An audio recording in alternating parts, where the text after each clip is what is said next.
Great to have you back here on the box seat. Let's get right into the show. Here's what's coming up.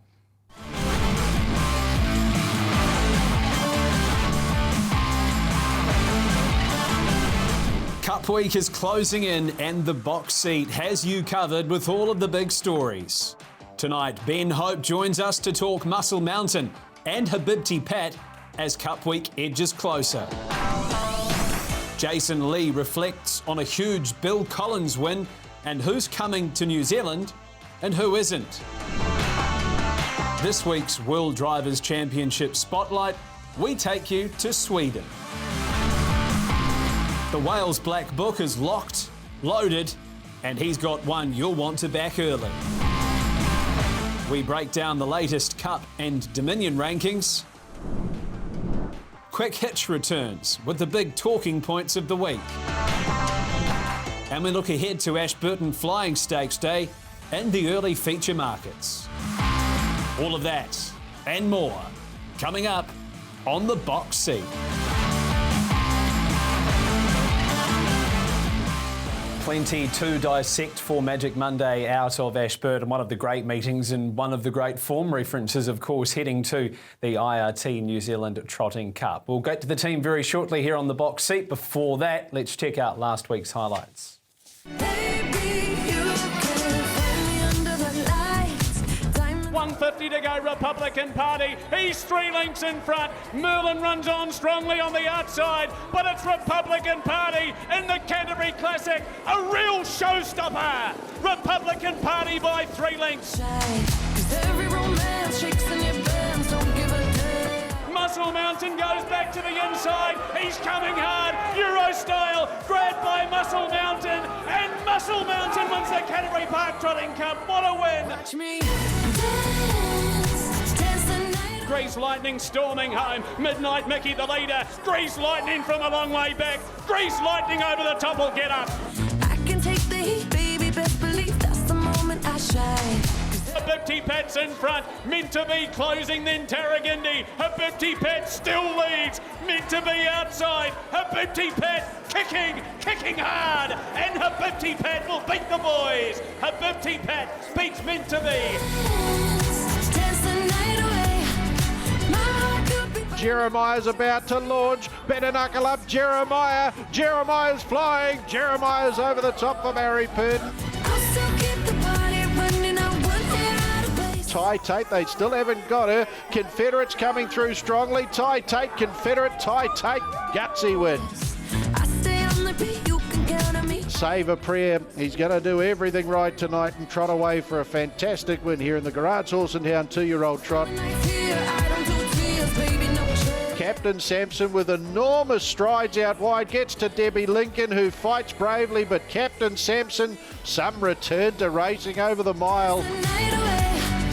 My heart could be burning. Out in front was Tokyo Rose from Godrelak Bell. Bryce's medal trying harder, but Tokyo Rose in front for Blair Orange. She's nicely clear. She's going to be too good.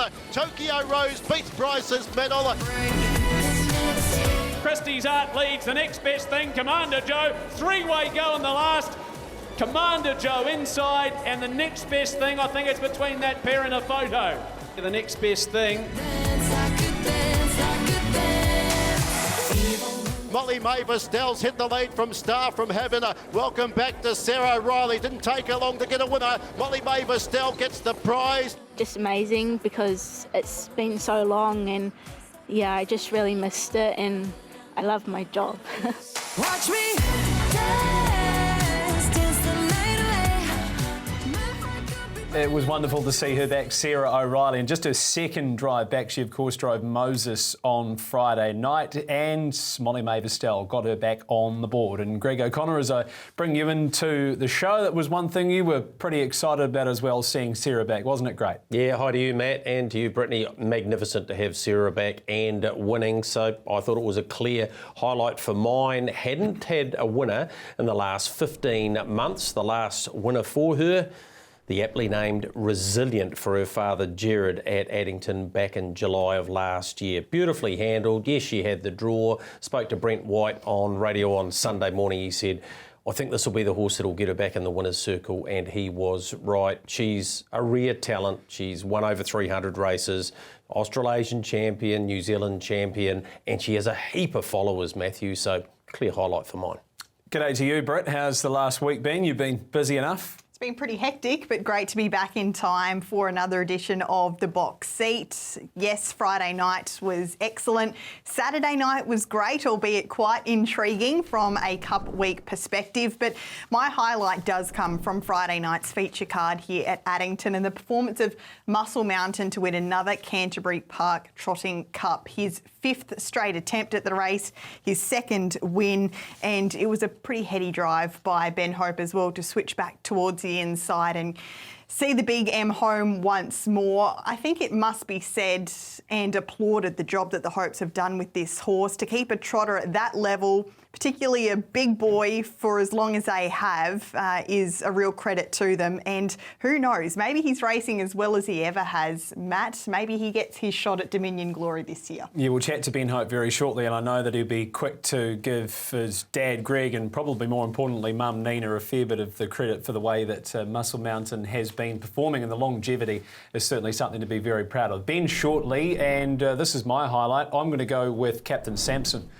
Watching this race live, I thought, oh, he's going to have to be good to pick them up here. Strolled up, put them away, just a little twitch of the ears short of the post. There's a bit more in the tank here for this very talented son of Captain Treacherous Greg, and I guess he comes into the conversation maybe for some slot holders for the Velocity now. Yeah, we'll start announcing some of those over the next few Friday Night Lights and obviously the box seat, but I know one Arna Donnelly holds a slot, and it wouldn't surprise me if he became an option. Don't very often see them do that. I know it wasn't a big field, but it's the way he did it. And you're right, he pricked his ears right on the line. He's a very, very talented horse. He wouldn't be out of place in the Velocity. Yeah, Brett, and I guess he's the sort of horse, very typical of the Captain Treacherous, is the harder they go, the better. If he got a cold shot, he could be running on in those bigger races. It was a tough start to his 3-year-old campaign because he won those few races as a 2-year-old and returned on a tough mark. So you might have looked at that first preparation this year and thought, has he come back? Well, they put him aside, allowed him to develop a little bit more. And if that was anything to go by, he's in for a massive end to the year. And without further ado, we will bring Ben Hope into the show. Ben, you would have just heard Britt making Muscle Mountain's win on Friday night her highlight, and we made mention of the longevity of this horse, particularly your dad, of course, who does a lot of the work with the horse. And I know that your mum holds this horse pretty close to her heart as well. Yeah, no, definitely. No, well, good to be here, Matt. Yeah, it's been a big team effort, really. Mum and dad have done a lot for this horse, obviously. Mum's been well known that mum, cares for him all the time at home, obviously, looking after him with different things and making sure those 1%ers are done. And dad's obviously a huge part too. So I'm just, the lucky man that gets to sit in the sulky. Congratulations, Ben. Another Canterbury Park Cup for you, and you drove him the way he's racing best at this stage of his career. One run, it took some effort to pick up the Flying Euro style, but the will to win was there, and he actually won going away. Yeah, absolutely, Greg. It's good to be able to drive him for one set at them. It seems to be working, obviously. So, he's always been a horse that probably have driven tough at times. But, being the favourite in races, you probably sometimes have to do that. But being that he's probably not in the spotlight as much these days with a few of the young ones coming through, and obviously Oscar's right up there. So, we're not obviously in the headlines as much. So I think driving him for the sit now is the way to go. And he's always had the speed. So, it's good to be able to do that. We're going to see that speed again on Monday, of course. He'll have another crack at the Flying Stakes out of Ashburton. You mentioned Oscar, and I've done some stats, the head-to-head clashes between you two. Remarkable, really, when we place these up here, Ben. 33 times you've gone head-to-head. I bet you won't believe this. 21-12. Where would you have sort of thought it might have been? Yeah, I was sort of thinking probably around sort of 17-14, possibly in our favour, but I didn't think it would be, that much in it. No, in the more recent times, 5-all in the last 10 clashes between you, and you won't be clashing with him this week in that Flying Stakes. There is a very good chance you will be in the Renwick Farms Dominion though, and your guys shorten considerably here, and that's no surprise. We know he can stay, and we know he enjoys Addington. It's pretty much his favourite track, isn't it? Yeah, agreed. Yeah, no, I think he's won about 26 there, I think it might be. So that's a phenomenal effort. So, he's the type of horse that would probably like any track. But, Addington's been a great track for us. Ben, congratulations. It was great to see him get another win on the board there on Friday night, and I thought it was a really sharp move by you to head back towards the inside at the top of the straight. In regards to the start of the race, though, the last 2 times he's really stepped swiftly, particularly there on Friday night. You were able to get in front of Oscar Bonavina, so that's a big tick at the moment. Yeah, agreed, Brittany. The standing start's obviously going to be crucial in the Dominion. So, I've been really liking the way he's been stepping his last couple of starts. He can step. There's a bit of a trick to getting him away, but, I'd like to think I know him pretty well these days. He obviously got it a little bit wrong a few starts back. I don't think that was all his fault. So, I'm pretty confident on the big day he'll get it right. And, hopefully we get a good draw. It'd be nice. You mentioned the fact that your mum has a big role to play in keeping him sound, happy and healthy, and your dad does a lot of the track work with him. But how are you preparing for a Cup week now as not only the driver of Muscle Mountain, but co-trainer? Are you feeling the pressure a little bit more this time around, or have you been there and done that now that you know to just enjoy the experience? Yeah, I think towards the later, to be fair, I'm pretty excited about it. I wouldn't say there's too many nerves yet. Obviously, when the week comes and the field's out, obviously that things might change there. But at the moment, I'm just really looking forward to it. And it looks like we could potentially have 3 in the race, which is, pretty cool for, sort of my first full season as a trainer. So, pretty lucky to be in the position I am, and definitely not taking it for granted. But, just looking forward to it. Ben Habibti Pat, she's going great guns at the moment, beat the boys on Friday night. She's got the inside second row in the Hambletonian on Monday, but she's taking her owners, Julie and Sasha Magzel, on a great ride at the moment. Yeah, absolutely, Matt. She's a superstar filly. It's been a little bit of a tricky season for her with different things going wrong. A lot of it not her own fault.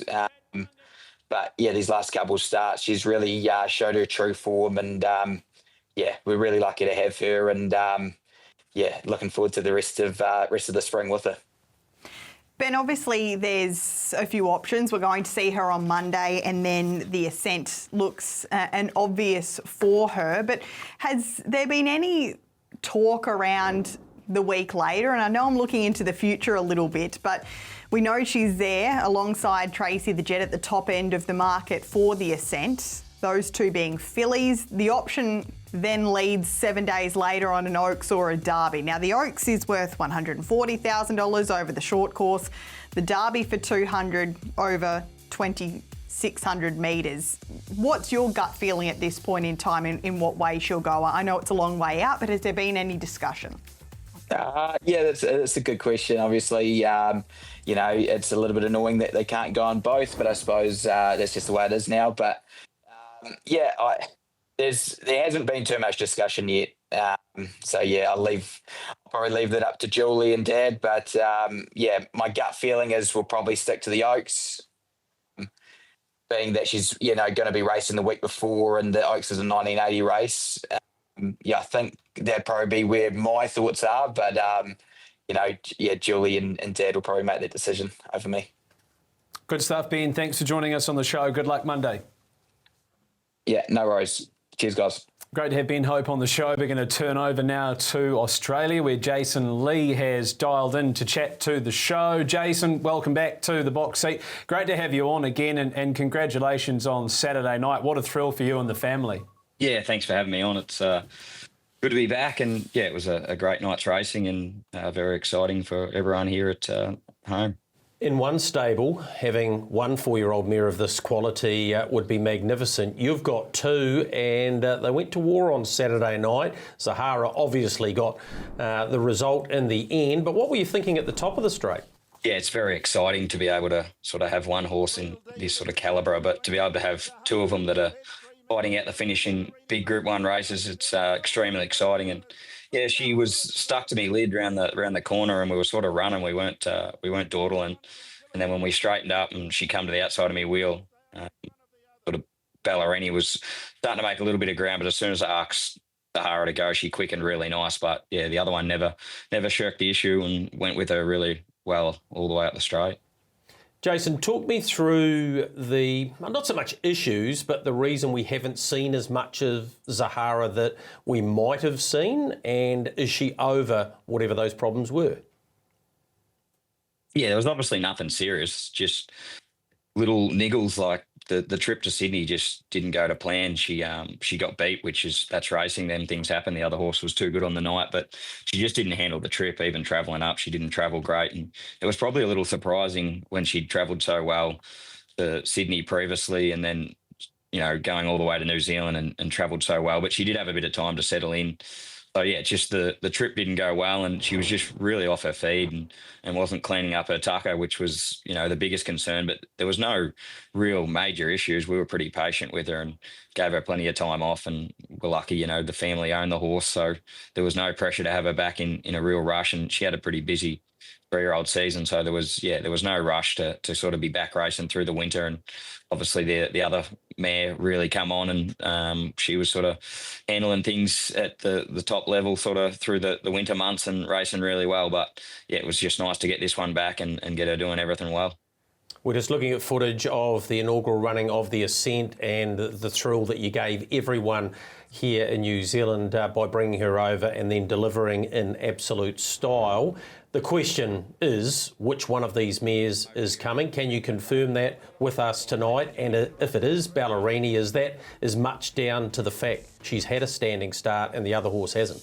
Yeah, I'd say it's pretty well locked in as of today that it'll be Ballerini that comes. So yeah, the other two at this stage are looking most likely unlikely to jump on the plane. So Ducky will be definitely out, and Zahara's looking, more than likely that she'll stay at home. And the main reason for it was just that Ballerini had the longer campaign, and she'd had the little bit of stand start racing with obviously only that one start, but she'd had some practice in that at home as well. And yeah, it was just probably a real toss of the coin in the end, and it's sort of a tough one. It would have been great to be able to probably bring both of them, but with the big prize money tag on the bonuses and that here in Victoria for the start of next year and sort of the back end of this year with some exciting racing coming, it was probably best to split them up. So yeah, as of today, we've probably decided that it'll definitely be Ballerini coming, and the others will stay home.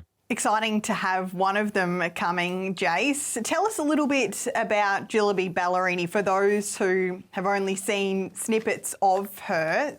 I know that the stable's expectation or thoughts have been that she's not that far behind Zahara, but it would appear as though that gap's closed even further. And what's her best assets? Yeah, for sure. The gap's definitely closed, and we've always had a pretty big opinion of her. Like even as a 3-year-old, I know I go back to this comment a little bit because it did click with me a little bit. I thought Mick was wrong in his assessment. I thought we had a really strong bunch of 3-year-old trotters when we were getting ready to come over to New Zealand. I thought, going through especially the fillies and then probably Derek the Jet with the colts, I thought it was one of the strongest batches of 3-year-old trotters we'd had in, Australia for a long time. And I thought that, the 3 or 4 behind Zahara were really quite impressive themselves and have all come back and raced really well. So the gap has definitely closed with Zahara and Ballerini, but, even the 3 or 4 others that were Penny and Violet Stanford and Mary's Mac, and there was quite a handful of them that were all more than competitive. So I think they've all developed, as their 3-year-old season come to an end, and they've raced into open class level, and they've all been quite impressive. So yeah, probably some qualities of her is she's really turned into a complete racehorse now with her manners. She was probably a little revvy as a 3-year-old. She's got really high speed, and she's got bottom to her as well. So I think she's sort of the complete package now. And just probably there was always a few little things that mentally she had to toughen up. Where Zahara was always quite strong, and if things did get tough, you could rely on her to keep trucking, where this one probably had to work on her ring craft a little bit, but the time off and coming back, she's developed into a lovely mare. It's obviously a different set of circumstances, the Dominion, than anything she would have experienced before. She's only had the one standing start and it's a 2-mile race. She stepped well at that lone attempt. I'm sure that there's been some more practice in the background subsequent to it, and the 2,600 metres didn't seem to pull her up. In fact, she ran an incredible set of closing splits there. So I guess as much as you can hope that she's going to handle conditions, from what we've seen so far, it doesn't look to be an issue.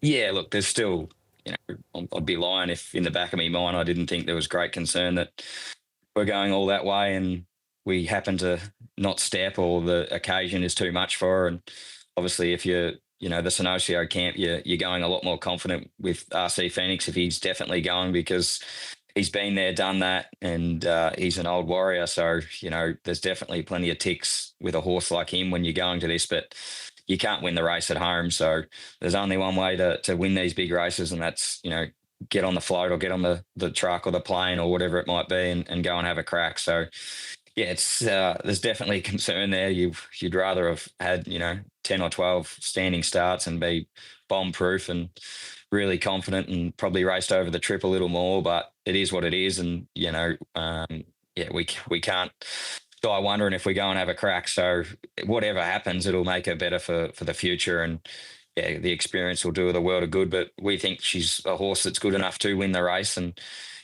I'm sure there's plenty of others that have got horses that think they can win this race too. But our sort of mindset came down to, we probably would like to split them up as much as possible. And we really loved our time in New Zealand last year, how welcoming the people were. And all you guys are, so lovely. And obviously you're, in New Zealand now, Britt, so you know how lovely the people are. And it was just a great experience. And obviously it's a big tag of money too. So, we're going to come and have a crack, all going well. And there's definitely some concerns there, but there's only one way to find out if we can try and get the job done.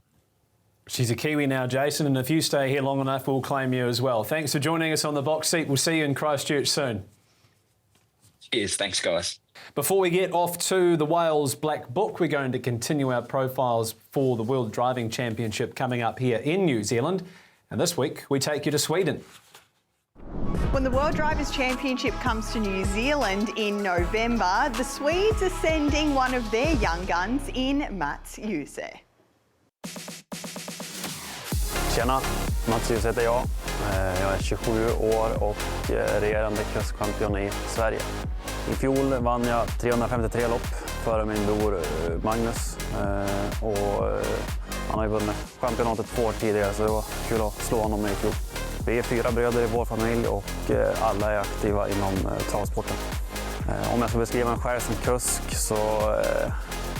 så försöker jag vara påläst inför loppen och är kanske lite mer anlagd åt ett defensivare hållet än kanske det offensivare, om jag ska försöka ge mig någon bild av mig själv.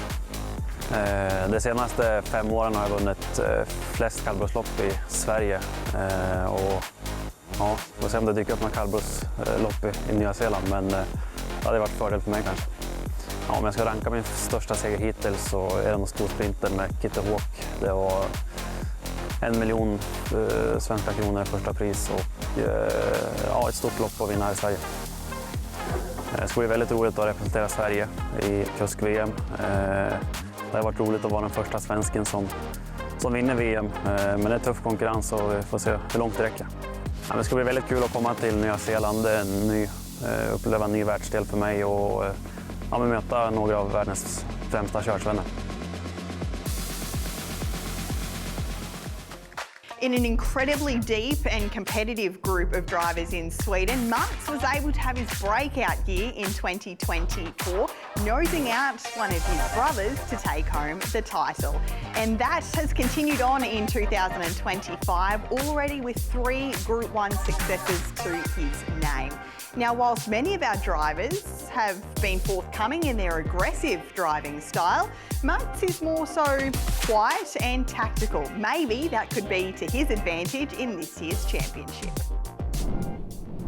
And Britt will be back in another 7 days with another profile as we build towards WDC 25. Be sure to check out the website with the merch on offer. Let's get straight to Craig the Whale Thompson, see what he's got for this week's Black Book.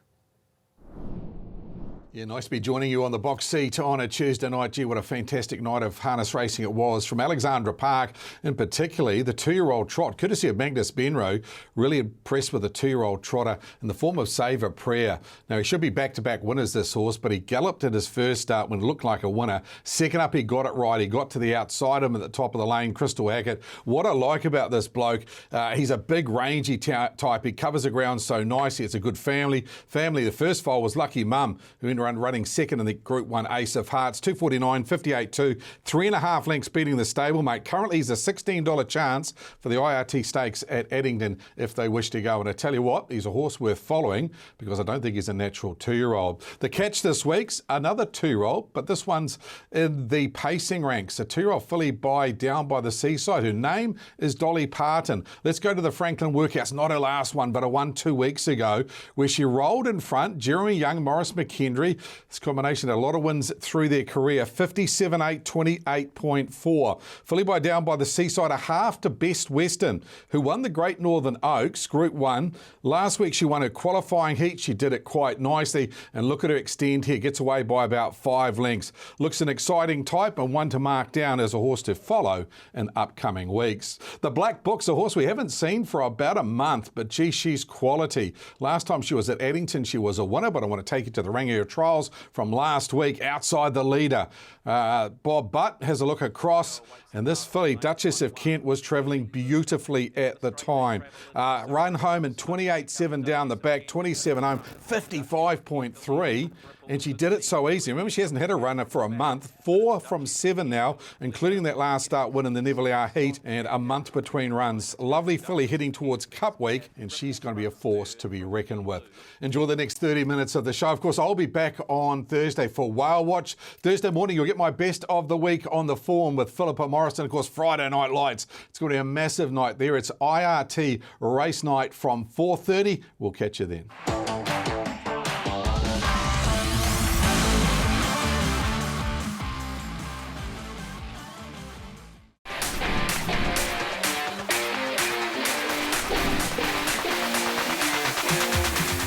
The stage is set, the countdown begins. 5 to 1 in this week's Pacing Power Rankings. Number 5, Don't Stop Dreaming. He storms into the power rankings after a bold second in the Canterbury Clssic. Don't Stop Dreaming has Cup Week written all over him.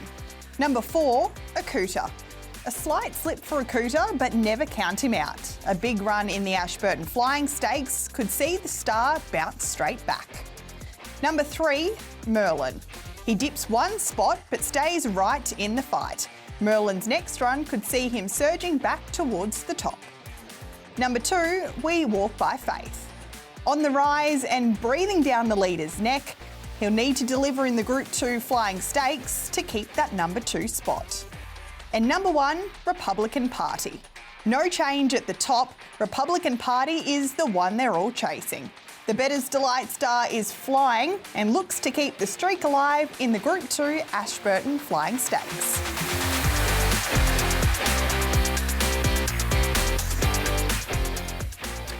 No surprises there whatsoever. That Republican Party stays at the top of the box seat power rankings after his win in the Group 2 Lamb and Haywood Canterbury Clssic. Let's take a look at those rankings for the IRT New Zealand Trotting Cup. And Greg, we're going to kick things off here with a chat around the middle market here, particularly with that move of Don't Stop Dreaming coming up and surpassing both Merlin and Akuta.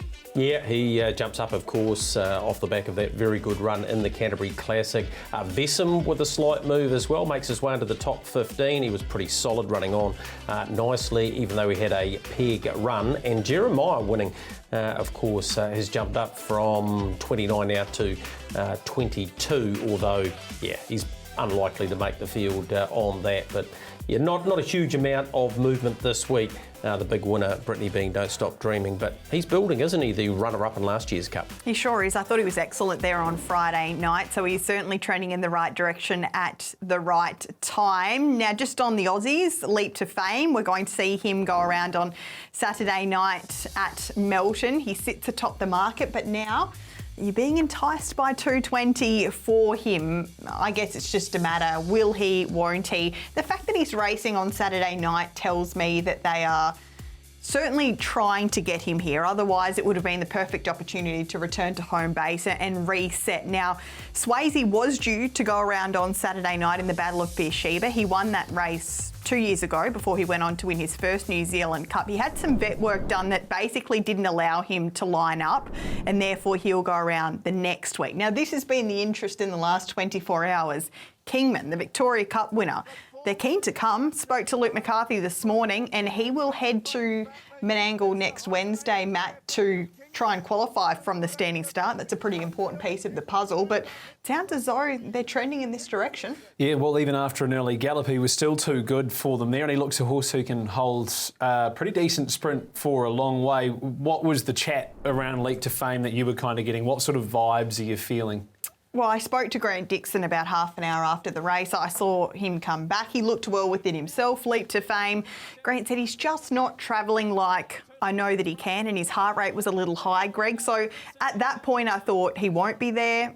Maybe more positivity this week, but the fact of the matter is that the locals, there's a few really trending in the right direction. Republican Party is that horse. He's the one they all have to beat at the moment. Yeah, he is. He's absolutely flying. He'll get a chance in the Flying Stakes. I thought Don't Stop Dreaming, excellent. Ultimeteor the same. Couple out of that race too. Matthew Renegade, very good after an early gallop too. And I know he's a horse you'd like to see a little bit further up the ranking. That's one thing I don't agree with is the Vessam Renegade spot. I know that Vessam beat Renegade home, but have a look at that replay and look where Renegade's come from and then go through his form line. He's got 2 Group 3 fourths, a second and behind we walk by faith. Vessam sat 4 fence, stayed 4 fence. How on earth you can warrant him being above Renegade, I don't know. Maybe you at home can go back and watch the replay for yourself and see what you think, whether Renegade's run was better of Vessam, because we're basing it on form out of the best races, and the form out of that race is Renegade went better. You saw that market before, Matthew, and Kingman in the market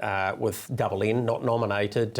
Spoke to Ben Grimstone about that. It's a bit frustrating for the bookies. We had this last year and opens up the discussion again about whether we should have a late nomination and that option for them to come in. Maybe it's one for a quick hitch going forward, but it's certainly a challenge for those trying to bet into an early market when a horse is not there, a la what happened last year with Swayze, obviously. Renwick Farms Dominion. Great to have Paul and Pauline Renwick again sponsoring our feature trot during Cup Week. Here are the rankings. Muscle Mountain guaranteed to start.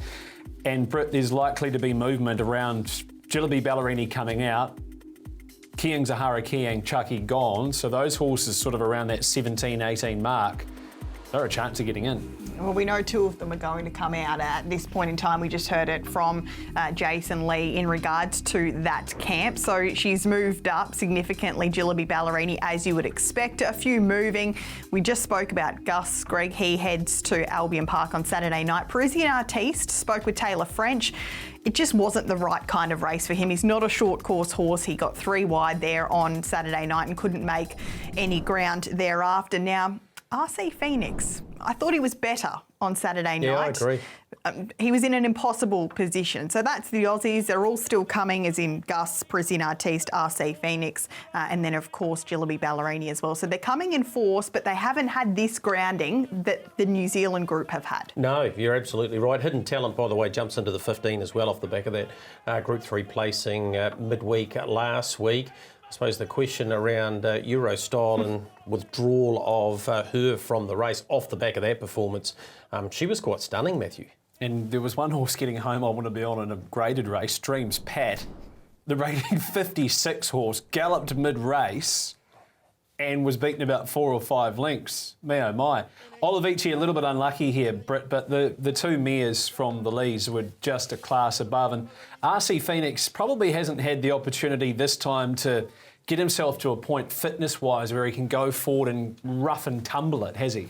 Olivici, I'm glad you pointed him out. He raced barefoot on Saturday night. He went like an absolute Learjet. But you're right, 56.3, 27.9 RC Phoenix there on Saturday night. So I'm not sure if he can go any faster than that. He might be able to hold that speed for a little bit longer, but he's still trending in the right direction. I love that he's getting the racing under the belt, even if he's not winning. Who would you be on right now? If you ran the $16, Dominion, RC Phoenix, the reigning Inter-Dominion champion. Yeah, I'm surprised he's drifted like that. That's a staggering price for him. He ran 4th in both the Group 1s last year. He's a better horse than that.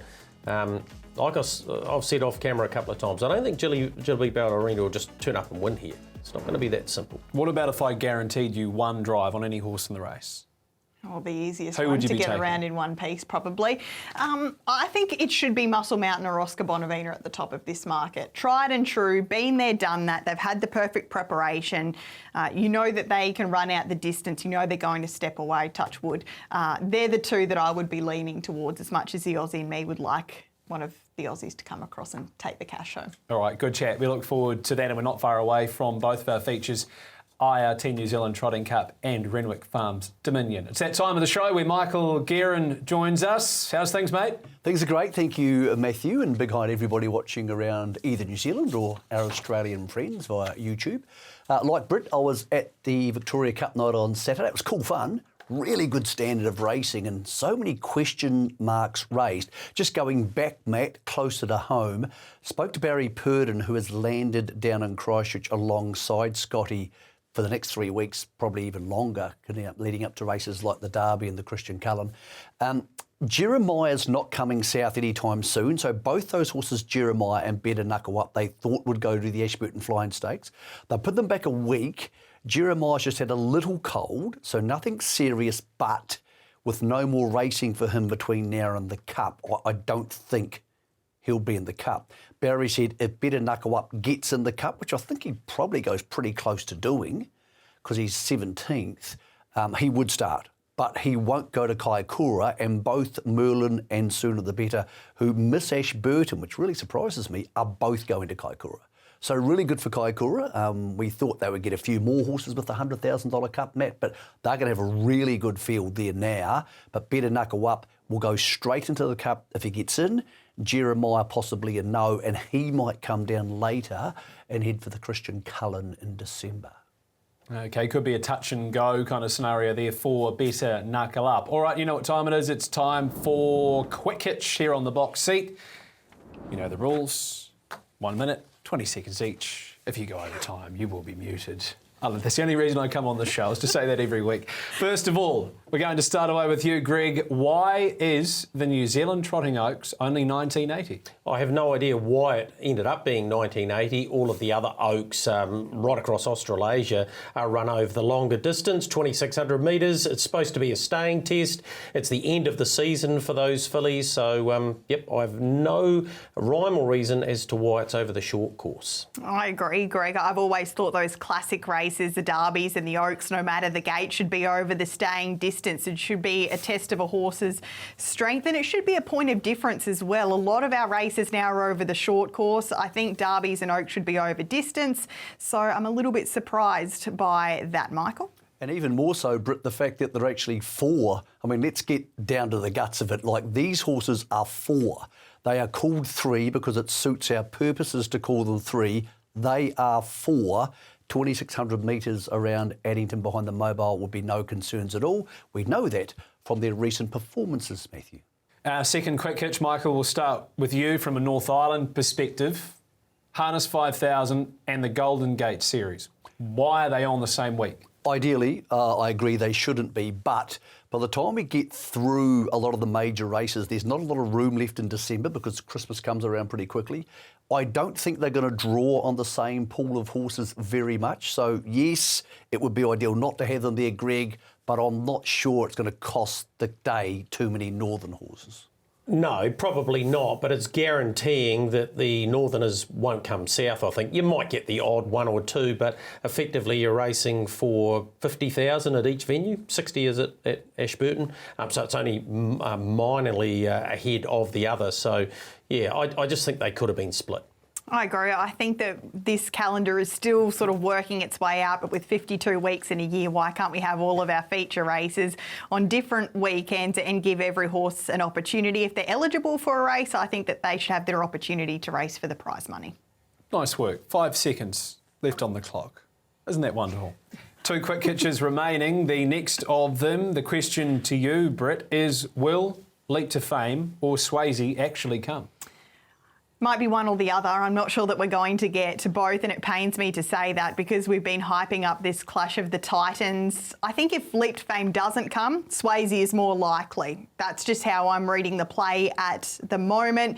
I would say no to Larry on Saturday night, Michael, but maybe it's trending in the right direction now. Yeah, like you, Britt, I thought the fact he's turning up this Saturday means everybody gets to see the same thing. If he wins on Saturday, he'll probably come.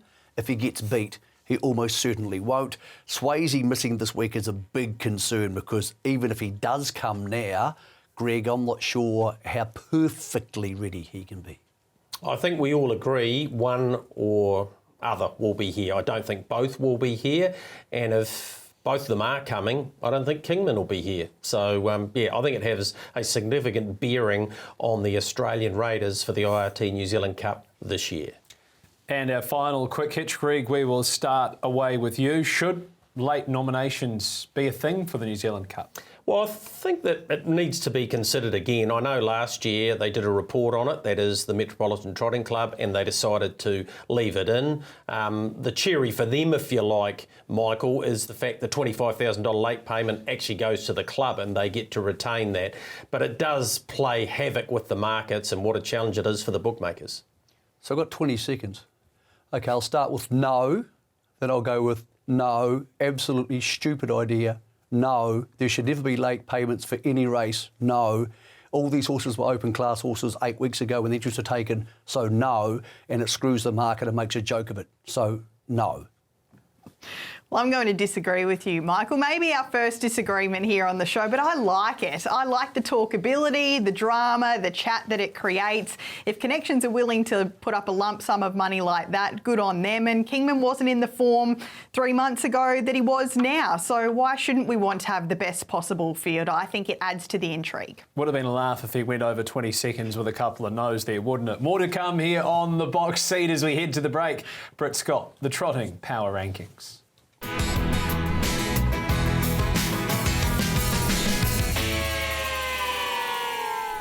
Here's 5 to 1 in this week's Trotters Power Rankings.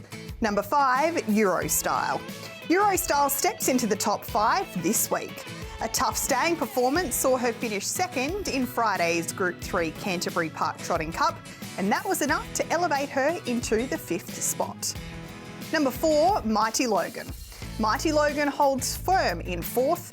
He keeps himself right in the conversation after his Group 3 Worthy Queen success, and for now he stays at number 4. Number 3, Bet and Win. A small slip in the rankings for Bet and Win, but he defends his crown this week in the Group 3 Ashburton Trotters Sprint, and a win there could see him climb right back up. Number 2, Muscle Mountain. Muscle Mountain edges closer to the summit after another strong performance in the Canterbury Park Trotting Cup. He showed everyone he's still a dominant force in New Zealand trotting. And at number 1, Oscar Bonavina. Oscar Bonavina remains on top of the Trotters rankings. A proven star, and while he left Mark Purdon a touch disappointed last week, you can bet he'll be peaking for the Dominion Trot on Cup Day in November.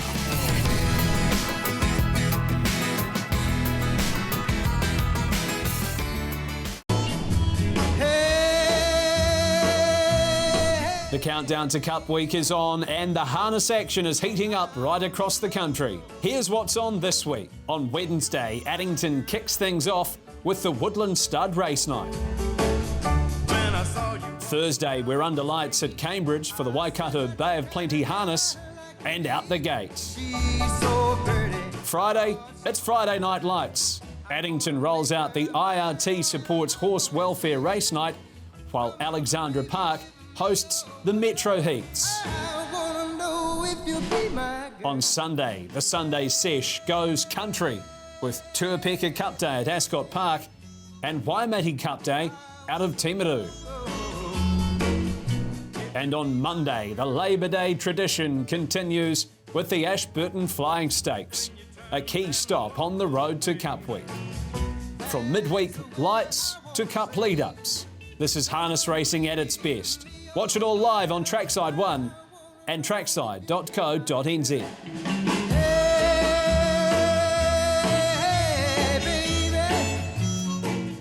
We're at the back end of the show, time to get into our feature market preview, and markets are out tab.co.nz for Addington on Friday night lights, and we'll get a pretty decent race run and won, probably by Duchess Maria in the Macalodge Size Stakes Clssic at Group 3. That'll be race number 1 on Friday night. Now, from the bookies, they will endeavour to give some sort of special market for us, whether that be a time or a winning margin market. But she's $1.18, Duchess Maria.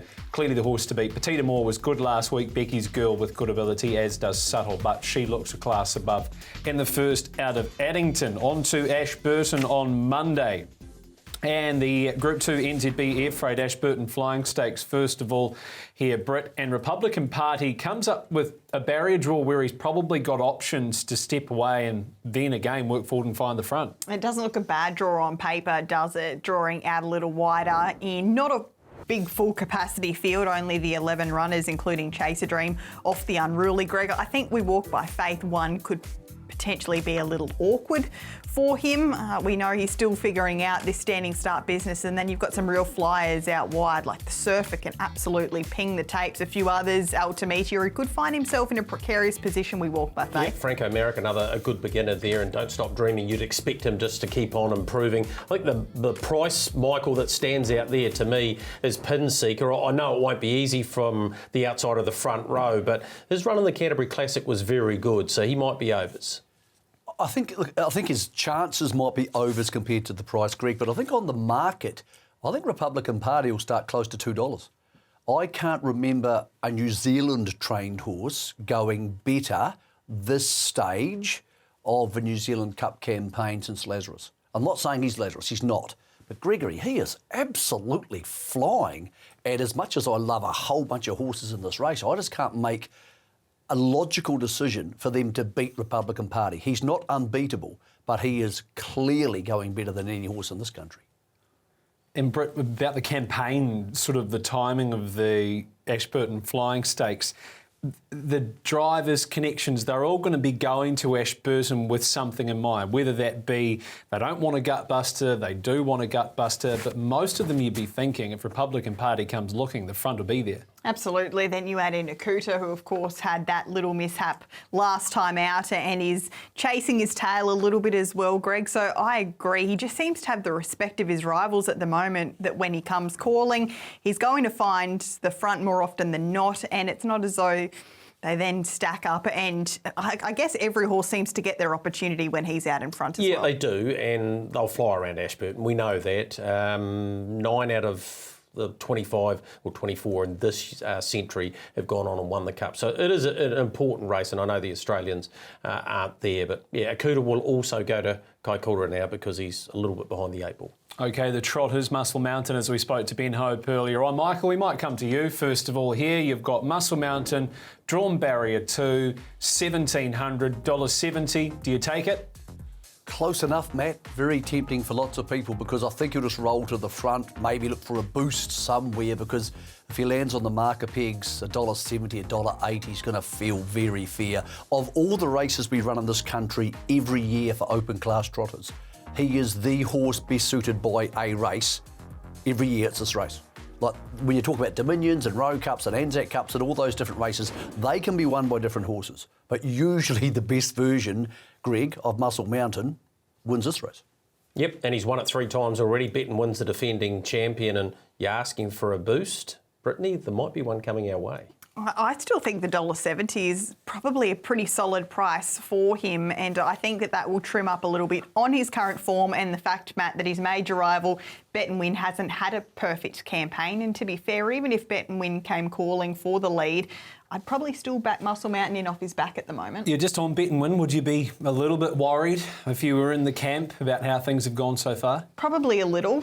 He's obviously had that workout where things didn't go to plan, then he was conservatively driven fresh up, where I still thought he was good, but then he's had another little mishap that saw him out of last week. So it's not easy to get ready for a 2-mile standing start event when you've had issues.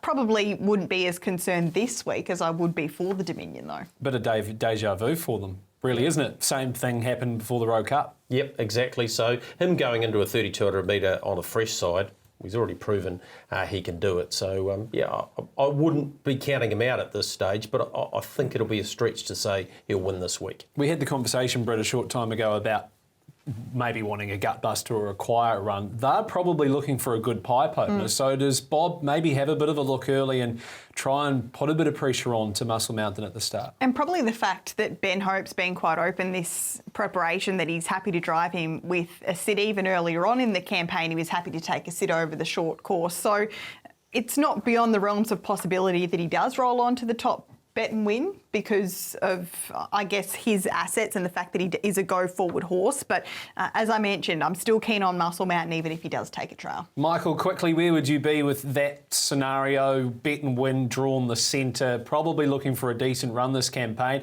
Does he go forward, and would Ben Hope hand? I think yes to both, and I agree with Britt that Muscle Mountain's still the one to beat because he looks more in the zone, admittedly, when he hasn't been burning early. So I think it's a clean 2-horse race, and you can make a case to, if you do get a boost, maybe potentially back both of them. Hambletonian's an interesting race, Matt, because I think probably 6 months ago Meant to Be would have beaten these horses every day of the week. At the moment, with the way your right Dale's coming on and Habibti Pat, that's not the case. So I think this is going to be a really interesting race. I still think Meant to Be is going to win the Derby, and I think he's probably going to win the Ascent. But I'm just not sure 1,700 second up around Ashburton's right in his wheelhouse, Gregory. No, I agree, Michael. You're right, Dale, 360. I reckon that'll drift a wee bit. Rogue Hero's the question mark horse for me. I thought he'd be very competitive last week. Obviously got it wrong. If he was able to roll to the front in this race, Matthew, he'd take some catching. Yeah, it just depends where his confidence at, I guess, after his run the other night. You'd expect your right Dale to probably apply the pressure early, Brett, and Habibti Pat inside second row. It might not look good on paper, but sometimes it doesn't really matter. Yeah, I'm probably leaning towards Rogue Hero again, going to give him a second chance because I was keen in his corner last week, and it's probably not a completely dissimilar race. Tarragindi's the interesting runner after making that mistake and doing a beeline for the gate there last week. You'd expect them to be wanting a little bit of cover on him. So he's no doubt talented enough, but where is he at in regards to his preparation? Meant to Be.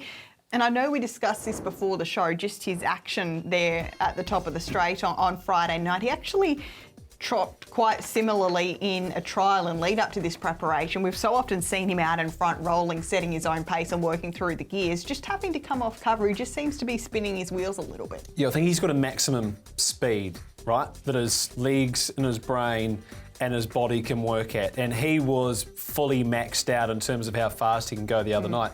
But he can probably sit just a little bit back off that pace, but string it together for a whole lap, if you know what I mean. So there's some good races there on Monday, Greg. That Neville R heat for the 3-year-old fillies race 8, I reckon's about the race of the day. That's a real beauty. Yeah, cracking race. General Gen and Wine Light outside second row. 12 o'clock start, 5:45 to wrap it all up. It's going to be a massive day on Ashburton's big day, and a number of those races will lead into, of course, our slot races. Should be a beaut day there at Ashburton on Monday for Magic Monday. Greg, you've got some news for us around the slot holders. Maybe a few horses have already been put in. Yeah, I think most of them are pretty predictable, so let's get straight into it with the Velocity. Of course, the second running of this, better knuckle up one at the first year. No surprise, Diamond Racing with the last start Group 1 winner and Got the Chocolates, and the Marketplace Syndicate going with Marketplace. So that's the Hill, Lee and Scott Velocity. We'll have a couple more on Friday night, and then we'll do the same the next few Tuesdays and Fridays. Just keep you updated as to who has been secured. William Simpson Racing going with Tarragindi and the Meant to Be Syndicate. Not surprisingly, Matthew, going with their own horse. Yep, absolutely. Looking forward to that. And the Hambo will be a great guide for us heading through to the Ascent. Best bets time. Britt, you start us away. I'll go with the horse that we've just spoken about in Muscle Mountain and that race that he's trying to win again. A perfect barrier draw. He's got, the right sort of form behind him. I know he's had a few runs in as many weeks now, but happy to side with him in a race that looks his for the taking, and we'll see if the bookies are going to be kind to us shortly around a boost, and they are. $2.30. I think that's a great price, Greg. Of course, a max bet of $100, but I was happy with $170. I think $2.30 is a real steal. Yeah, I think that's magic boost for the week, and I'm sure plenty of people will get involved there. I'm going to go with Shard d'Arch in your race because, of course, it's IRT supporting the Horse Ambulance Trust, so I'm going to go with Shard d'Arch. Thought excellent last time in behind 3 very nice fillies. I think she's a very good bet this week. I like that. What price are we? I think we're about $4. Beautiful. I like that. Michael Guerin, your best? Yeah, both the ones I liked were short, Matt. I like the You Never Know in the trot, but it's way too short, $1.45. I think it'll win. I think Mediator's in the right race this week. It's had no luck this campaign. Spoke to Matty White last night. He's confident. I reckon it goes forward and gets the lead. And just by the way, thank you to IRT, to Shannon there, to Richard Cole, to giving us race names named after all of us, which is really cool. The media don't often get much thanks, and they let me name my one after my mum, which was lovely because she had 11 children and therefore she deserved a race name after her and possibly a maternity ward. Did a great job, Michael. Thank you, and we'll make sure we give her and everybody a great shout on Friday night. My best comes up on Monday. I'm going to go with the tried and true. Marketplace will go forward. He won't hand, and he will win at Ashburton on Monday. So we're going to make him the best of the weekends. Michael, thank you. Greg, thank you, as well as Brittany. We look forward to IRT race night supporting the Horse Ambulance Trust on Friday night and, of course, the big day on Monday. We'll wrap it all up here in 7 days on the Box Seat.